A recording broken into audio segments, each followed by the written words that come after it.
Could have been anyone. Male, marked the white. He told you the number? Yes, sir. 1, 2, 3. He said, Nancy Christine, and then some directions. Sounds like Chain Gang Road. And then Pile of brush. next one, he tells me Nancy Carroll Paris, downstream from the Ford Road Bridge. In the water, on the downhill side, we'll find the body. The body? Yeah. This one is different. He just told me Annie Louise Dedden, Jerusalem Road, March 1967. Jerusalem Road. Union County, yeah. I mean, it just starts to sound like a prank after a while. Has to be. But he told you bodies. Yes, sir. We get prank calls in the newspaper all the time. But Gibbons says the caller told him, don't go alone, be sure and get the sheriff. The sheriff and Bill and a deputy get in a patrol car and head off for the bridge on Ford Road.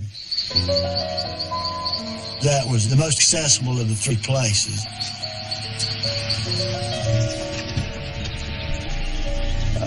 The wife says she likes it better in the off-season. Of course, she ain't prone to girl watching. Well, I'll take it where it's warm.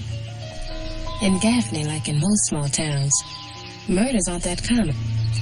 The idea that it was some kind of a practical joke made much more sense.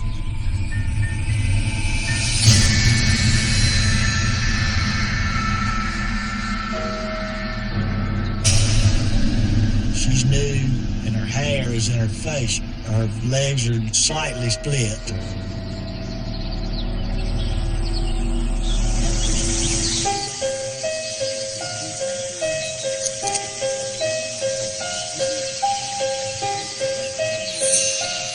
There is a very distinctive bluish mark around her neck. The medical examiner later confirms that the marks are from strangulation. She'd been dead no more than a day before Bill Gibbons got that call.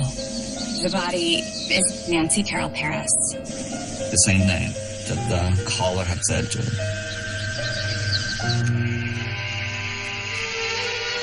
Miss Parrish used to come by my daddy's shop now and then. You can get to know people that way, seeing if they have time for a smile and a kind word. Even when she was with her husband, Monroe.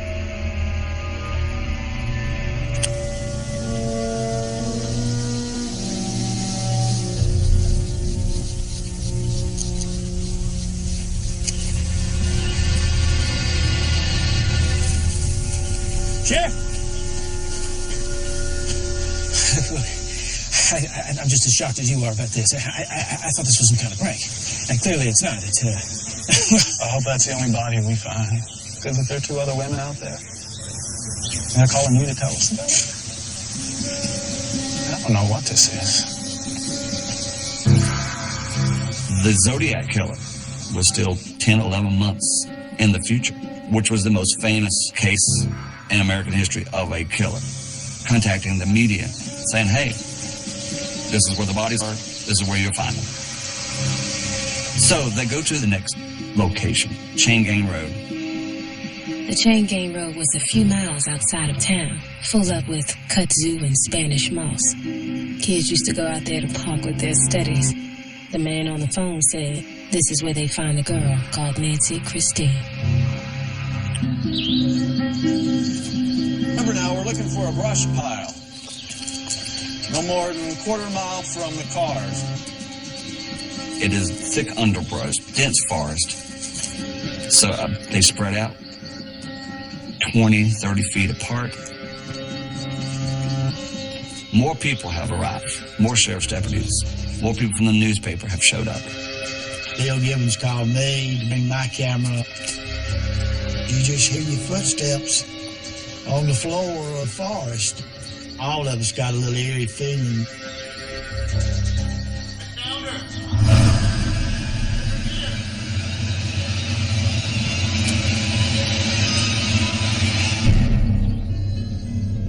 A woman's foot is sticking out from the undergrowth. The sheriff's department doesn't even have a camera.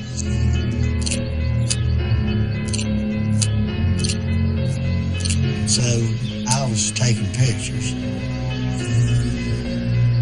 My God. Like the first body, the marks are from strangulation. She'd been dead at least a week and hidden in the brush like she was someone or something's secret.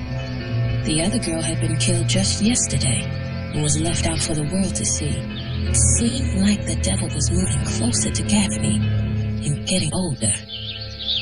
She's just a teenager. The Reinhardt girl? Yeah, I think so. Damn it.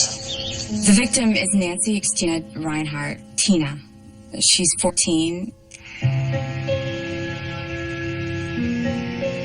The Reinhardt girl was Tina Reinhardt. Her mother had reported her missing a week ago, but the sheriff just thought she was a runaway.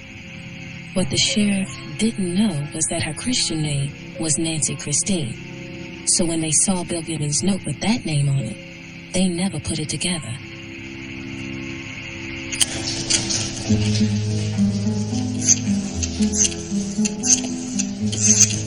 Bill Tommy down at the ledger. The caller said the third victim was out near Jerusalem Road, which is a road in Union County, which is a neighboring county. And Deadman. So they called the sheriff and the police department over there, and he says, well, that's where Miss Deadman was found. A lady named Annie Deadman was found over in Union County 6 months earlier. They found her just like our two girls, undressed and strangled. We got a pair of local girls with the same thing. No, not last year, today. You know that sinking feeling you get in the pit of your stomach when you get bad news? Thank you, Tom. Well, I imagine that's what the police felt when they heard someone was already sitting in jail for Annie Deadman's murder. Her husband is serving time for that now. He's been convicted for 9 months. Is the wrong man in jail for this murder? Did we arrest the wrong guy and leave the murderer out to kill these two women we just found? In Vietnam, Khe Sanh continues to be under siege. They're the first. It seemed like Bill Gibbons had found himself smack in the middle of a real live news event. A monster was leaving a trail of women as he marched from Union County into the heart of Gaffney. And he wanted us to know he was coming.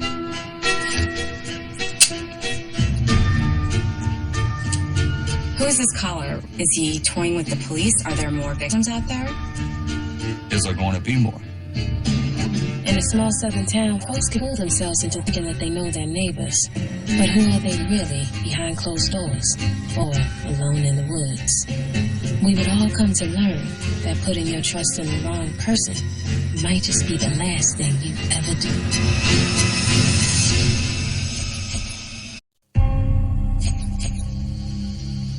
It gives comfort to all who mourn. 3 girls murdered.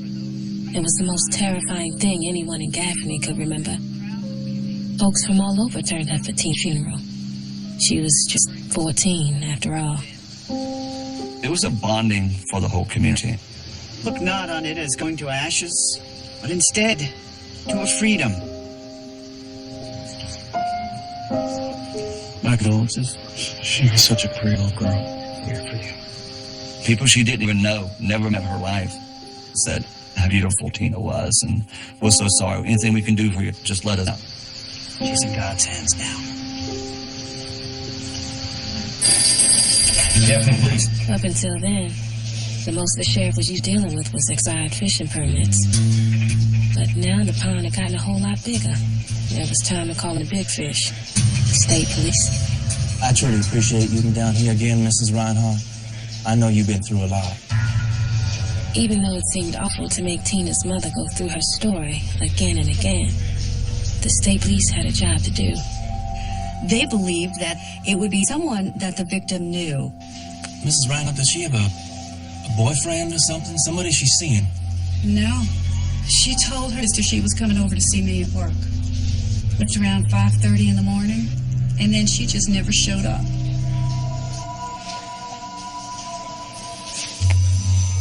Each of these women were killed from ligature, strangulation. Some kind of a instrument was used, not the offender's hands. Also, both victims, both Tina Reinhardt and Miss Paris, had been raped. You talked to her husband yet? Bro? No, we ain't talked to him yet. Nancy Paris, the lady they found in the water below Fort Bridge, was a young housewife. And you know how people get the gossiping. Word was that she and her husband Monroe went on to get into it from time to time. Monroe Paris. Detective James. Detective Riley.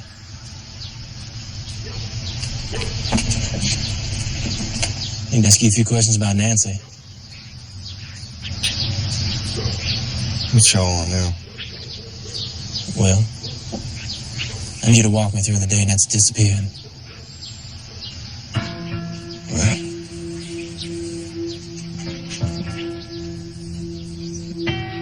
you know, we fought like a normal married couple. What'd y'all quarrel about? It's honey. Why don't you come back inside and talk about it? No, Monroe. I'm taking Juniper for a walk. A long one. Every marriage has its problems. She took Juniper and went on the street. And,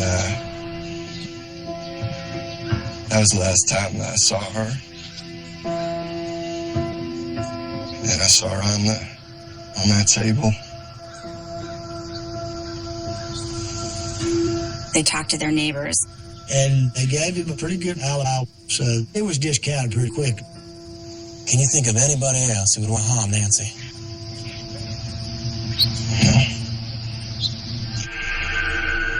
Life was simple in Gaffney, so I think we all were hoping it'd be a simple answer. Jealous husband, maybe the jilted boyfriend. But the only thing these girls had in common was that they had all gone out for a walk and never come home.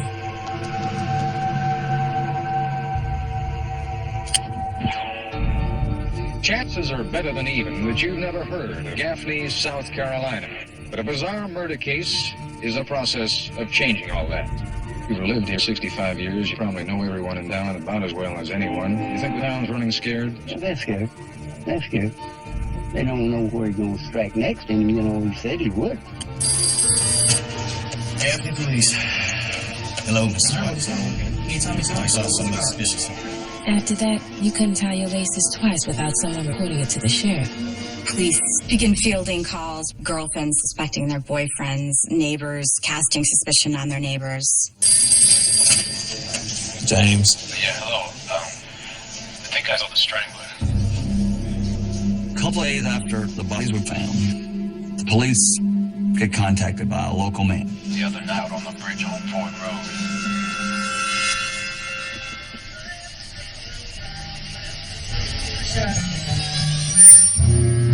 He was parked near the bridge where Miss Paris was thrown off. His description was a tall, skinny white man. What about the car? He was pretty sure it was a sedan, but could tell the color or the make or the year. The police are going, why does it take 2 days for you to come forward? Is this actually the killer? Call him up.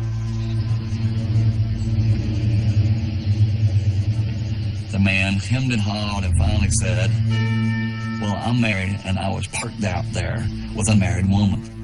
So he was protecting himself, but his conscience made him tell the police what he knew. The last few years, things between folks and Gaffney had been strained. But add a killer into the mix and it was like throwing hot sauce on a frying pan. Everyone was on edge. But there was one man in particular who was feeling the heat more than any other. Mr. Bill Gibbons.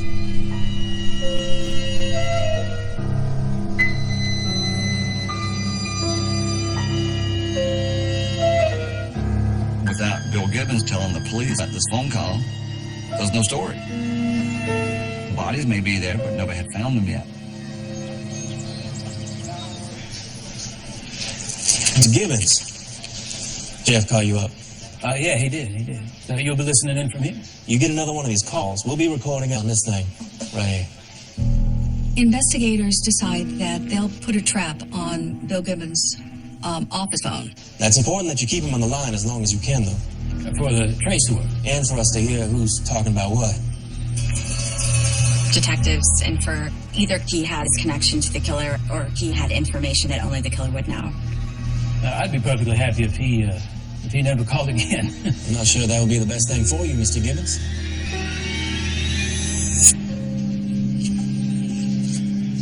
Excuse me. They're waiting. They're waiting.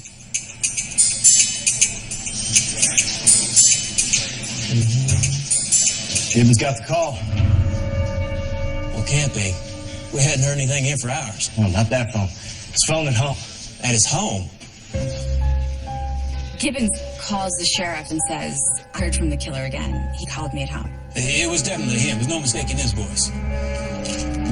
He said, we have to do something about the man down there serving my sentence. I took notes on a paper bag. Bill Gibbons says the unidentified caller said, there's been a wrongfully convicted man in prison for the murder of Annie Dedman, and I did it. How would Roger dead matter to him? I don't know. Balancing the scales of justice, maybe? They get a whole slew of physical details. That's all right here. Blue shoes, red Ford Falcon with the left tail light out. How do you suppose he knows to call you here at home? We're in the book, same as anybody. But how would he know? How would he know that we're listening on the phone he already called?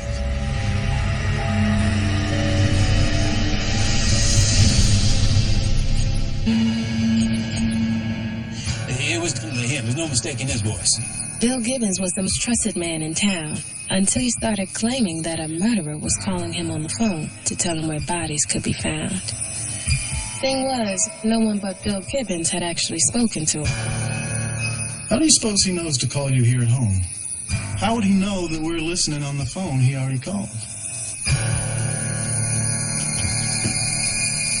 John, you really believe what you're saying? You think I could do this?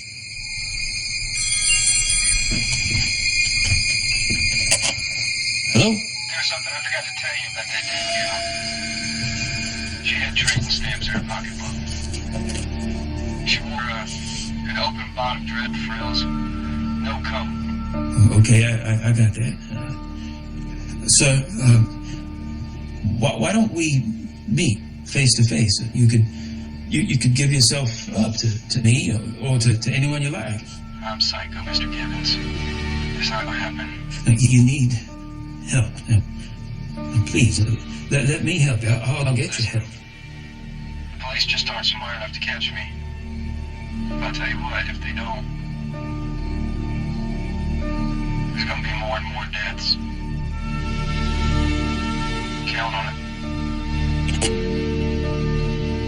A killer reaching out through a reporter, taunting the police. They have no point of reference for this. They're outside of their area of expertise. Next ledger comes out tomorrow. You need to keep these calls today out of it. I can't do that, John. We need him to keep calling back. I recognize, Bill, that I'm asking for a hell of a lot here. You know my family could be in danger? If he calls again, we'll be ready on both phones. You'll have your story once we catch him. It wasn't about the story. Schoolyard bullies and crank callers were tormenting Gibbons and his family. But he shook his shoulders straight and promised to keep the call secret if it would help. If only it had. The very next morning, the stripper kept his promise. Mr. Buxton? Sir? Can you tell me something about what he looks like? He was white. Opal Buxton's sister Gracie tells the police the story. Opal was on her way to school. She and her siblings have a half-a-mile walk to the main road where the bus stop was.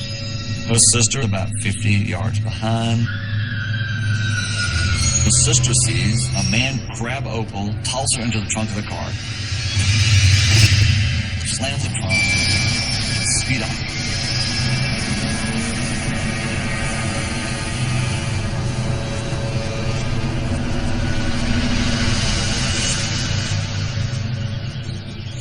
Gracie, tell me about the car.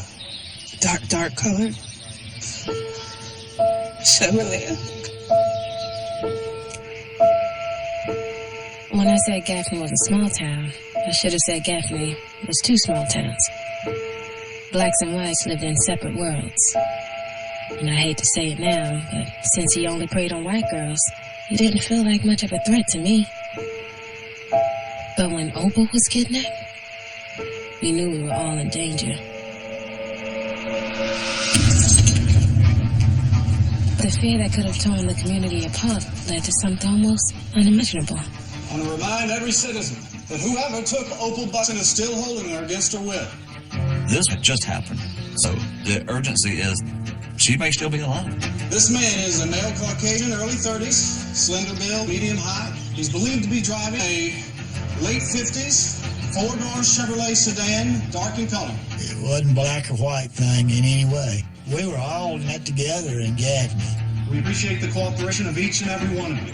Together we're going to find Opal. Let's go get her. I remember my mama saying she'd never seen the like. All of Gaffney working together, and to save the life of a little black girl. Everybody who lives in town volunteers to help. So they have men in cars driving the back roads, policemen driving the back roads, looking for that sedan. It's a ticking clock, and they want to see if they can catch him and save her life. I'm gonna just keep on a while longer, okay? Lester Skinner and Henry Trunts were local guys. One's a game warden, one was a golf pro. They turned right off a dirt road, and as they get down into the woods,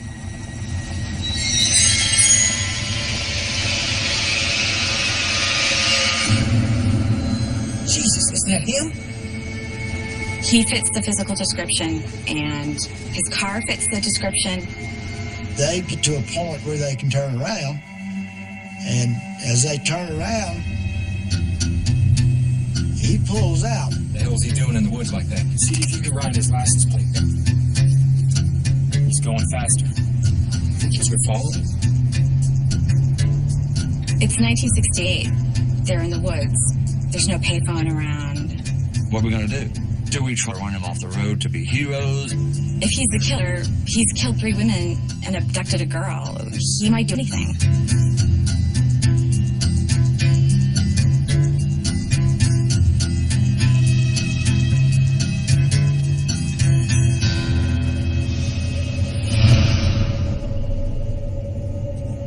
They take down his license plate. Skinner and Transu go to the sheriff's department and tell him, this is the car, this is where he lives. And the police go back to that house immediately.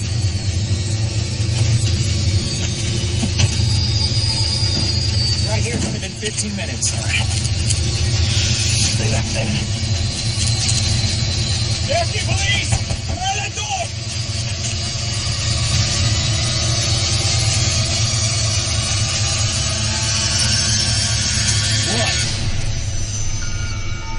Okay. That the man you saw? Don't think so, no. Their man pulled in this driveway about 15 minutes ago. Yes, sir. Never seen him before. Can you get us to the place where I spotted the car? Yeah, but you're gonna need to follow us down there. Skinner and Transu showed where they saw the car backed into the woods.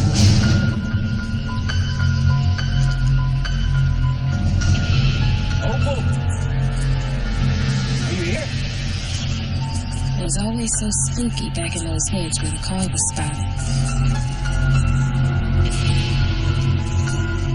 It was very heavy brush, isolated.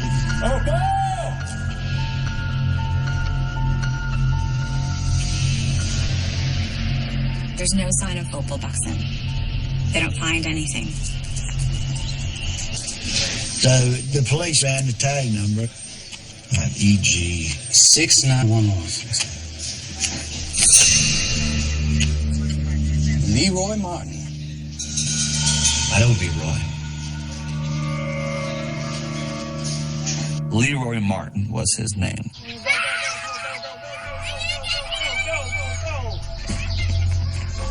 Works in the mill. A lot of people know him. He'd been arrested for assaulting a teenage girl, but that was 10 years ago. He faced that sentence, came back home, married, had children.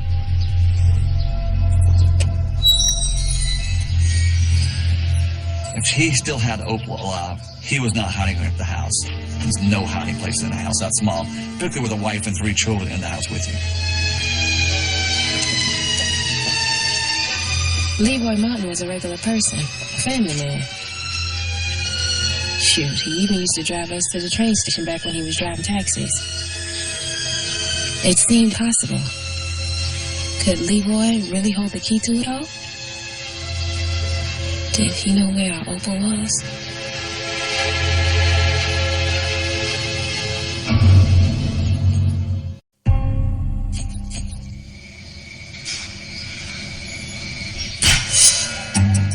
The Gaffney Strangler claimed 3 victims so far and promised a 4th. Opal Buxton had been snatched just yesterday, but Lisa and Gaffney were hoping she was still alive and that Leroy Martin might lead them to her.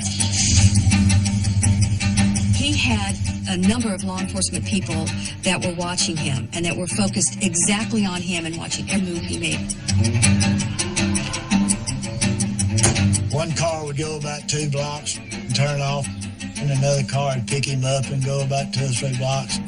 There is this carefully choreographed ballet of surveillance. Hey, Leroy. Morning. How you doing? He stops in the cafe. Leroy picks up the paper. Of course, the paper is the Gaffney paper, talking about the murders, talking about the Strangler. And Leroy says, What's new, Leroy? Well, sometimes there ain't no news, and then sometimes people go and do things to make news. That sure is some deal, huh? Looks like he was unaccounted for. When? Every time. Every time one of them went missing, Leroy Martin was not at work. Tick calls, shift changes, no shows. Leroy's looking more and more suspicious. But what could the police do? If they arrested her now, he might never get them to Opal. All they could do was wait. and he does a very odd thing for a February in Gaffney, South Carolina.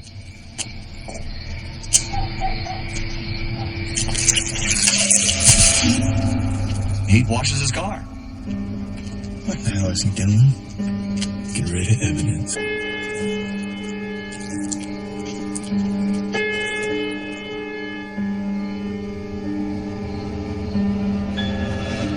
He's washing fingerprints, handprints off his windows. And they're thinking, did he have her in the back of the car? Is that where the handprints come from? It had been 5 days. They had to admit that Opal was almost certainly dead. And now what might be evidence was vanishing before their eyes.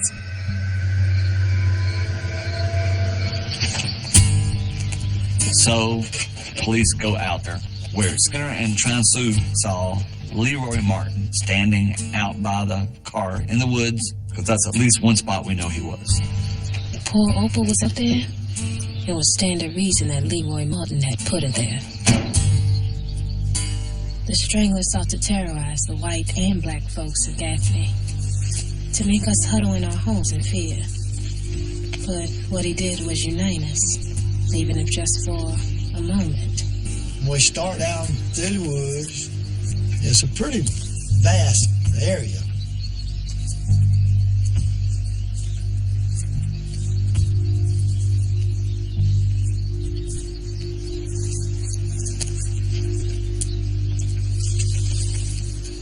I found her!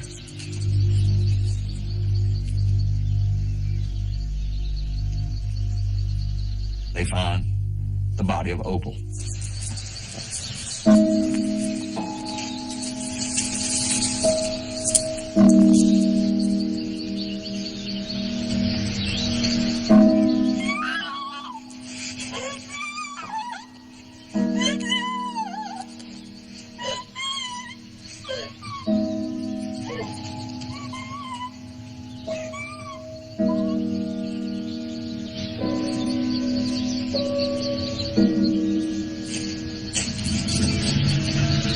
We found her. It's him. Let's go get him. There's no reason to wait any longer. Oh, it's no problem at all. I'm heading out that way anyway. Aren't you sweet, Leroy? Oh, no, it's no trouble at all. Just want you to be safe. Now they just had to hope they could get him before he killed again.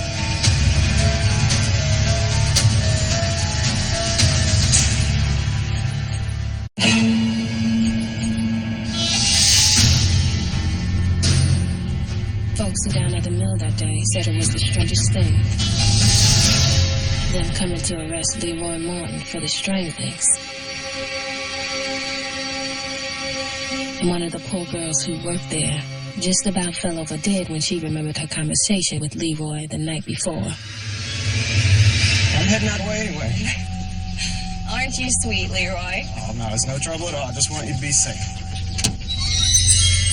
You sure it's no trouble? Of course, yeah, come on. You know, that's all right, Leroy. My brother-in-law said he'd be here any second now. You sure? Yes, thank you. I'm fine.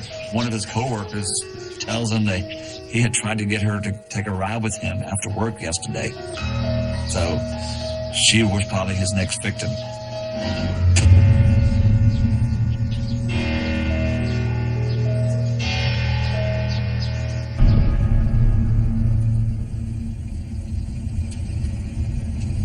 I'm telling you, boys, you got the wrong men here.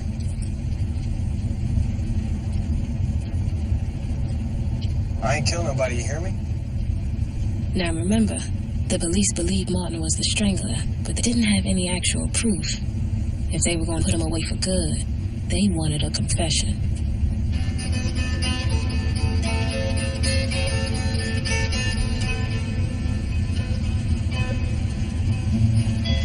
And if there's one thing they learned from those phone calls, it's that the strangler wanted attention. Hey, where are we going? This ain't the way to the courthouse. And the thing about someone who wants attention is, if you refuse to give it to him, they'll do anything to get it. Oh, you're taking me to the state capitol, ain't you? Y'all must have thought I did some awful things to those women. Some awful things. What you think happened to those women?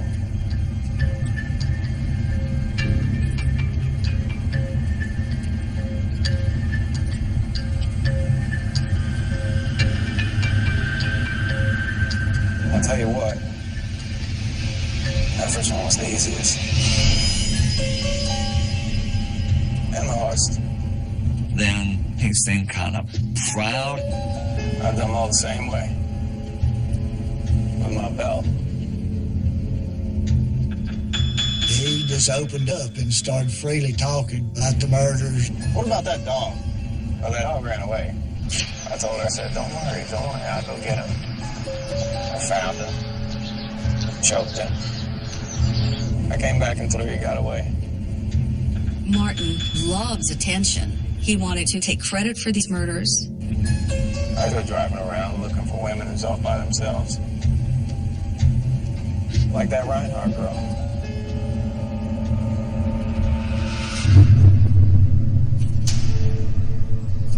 Killing those girls was bad enough.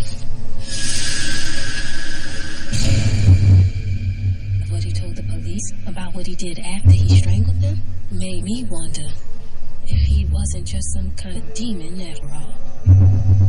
Martin, by his own admission, had gone back to the body of Tina Reinhardt. And over the course of 7 or 8 days, he had sexually molested the corpse.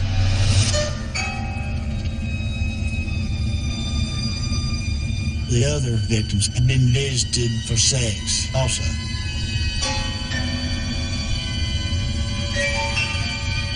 And it's likely that strangulation, part of his crime, was when he was sexually aroused. For the sufferings. His depravity knew no bounds. I think he would have drunk our tears if he could have. Leroy Martin had actually come to Tina's funeral. She was such a cool girl. It was so kind of you to say. Tina's sister told me that Leroy Martin had come by and stayed a length period of time Anything you need, anything at all, please don't hesitate to ask, all right? Thank you, Leroy. From his perspective, this was exhilarating. Look how smart I am, because none of you know that I'm the one that put her there.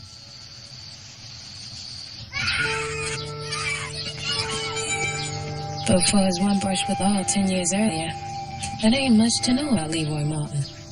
Born and raised in Gaffney, his troubles weren't worse than anyone else from around here. His daddy died young, and his stepdaddy had a temper. But he clocked on time and always made his dad. How could anyone have known? Leroy Martin has the exterior trappings of normalcy. He's a nice guy. He's quiet, doesn't drink, but underneath the surface, this was an individual who was developing into a very dangerous, sexually deviant serial killer. But his development was subtle, and it occurred over a period of time. Just like the boogeyman from the stories my brother used to tell. Leroy Martin had started tapping on the window pane. And as his bloodlust grew, tapping got louder, closer to ours. And that might be the scariest thing about Leroy Martin. He was so ordinary that even when the monster was banging on our front door, demanding to be heard, no one could ever imagine it was him.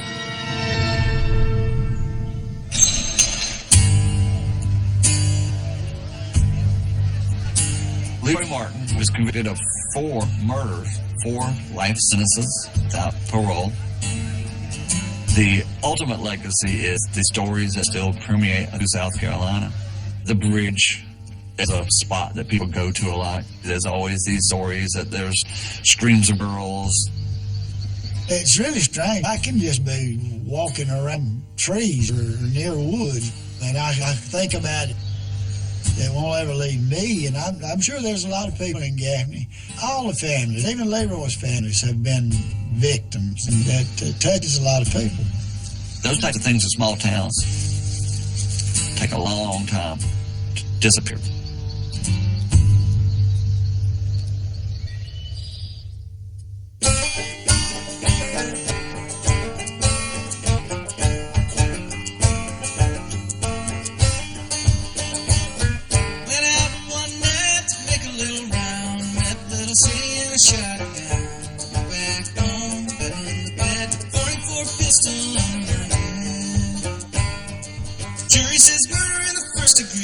Says, oh Lord, have mercy on me. Old Judge White picks up his pen, says you'll never kill no one.